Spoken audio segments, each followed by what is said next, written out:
Good afternoon, students. So today we will start with unit 2.2, that is heat transfer. Now heat transfer, heat is a form of energy. Okay, so where is it required? What is the objective of heat transfer? The flow of heat from one place or one point to another point. Where is it required? In pharmaceutical industry. So it has large number, n number of uses in pharmaceutical industry. So that is its objective and application. Like we can see, number of sources of heat is used for industrial scale operation. Steam and electric power are the chief sources to transfer heat.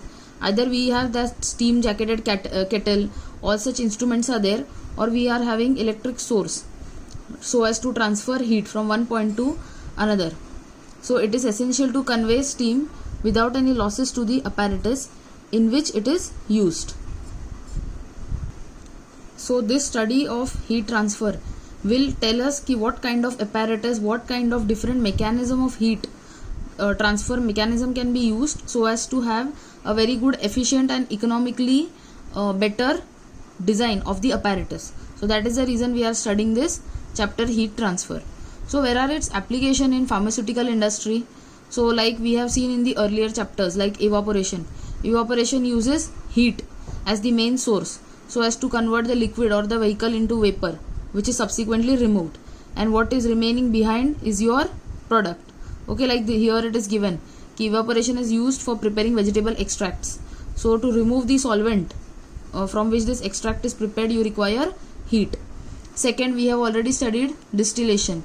We have studied n number of apparatus.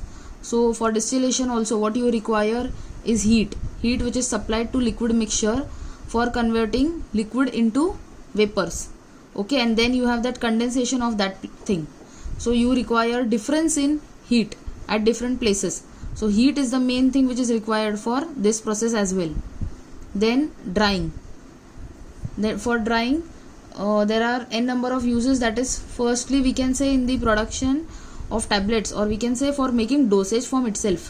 When we make tablets and all, we make granules of it which consist of moisture. Hence we require heat to dry those granules. Okay, so that is the reason we require heat again for the process of drying. And drying can be also used in spray drying. Heat is supplied to solutions, suspensions, as in the case of milk products. Then some other applications like crystallization. Crystallization also, when you get a more pure product, a purer product, that time also we require heating. That is, saturated solution is there which is saturated with your product is heated to bring about super saturation, which promotes crystallization of drugs. Okay, that is, after super saturation, your drugs or your product will start getting crystallized. So this is also one process which requires heat for getting purer products, for purification of bulk drugs. Then another application, fourth application, is sterilization. Sterilization may be moist heat, dry heat, that is used in autoclave or used in this hot air oven. So any method may be requires heat.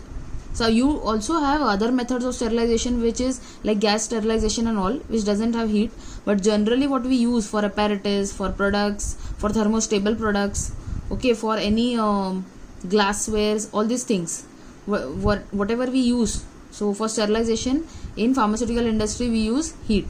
Like example is given, autoclaves are used with steam as a heating medium. Then we have dry heat also, in which you don't have steam as a medium, it is dry heat. So dry heat is used for sterilization of glass apparatus and other containers. In addition, a number of other processes such as boiling, excitation, sublimation, fusion, all such other processes also uses heat. So thus we have heat as a very important parameter in your pharmaceutical industry. See, in other process also it is given in laboratory setup. You have air ovens, okay, hot air ovens are there, incubators are there, where you can store your microorganisms or your products for a longer period of time. Then dryers are there, refrigerators. So all these things, different equipments are there for either applying heat, removing heat, preventing heat loss. So hence there are number of applications for heat transfer.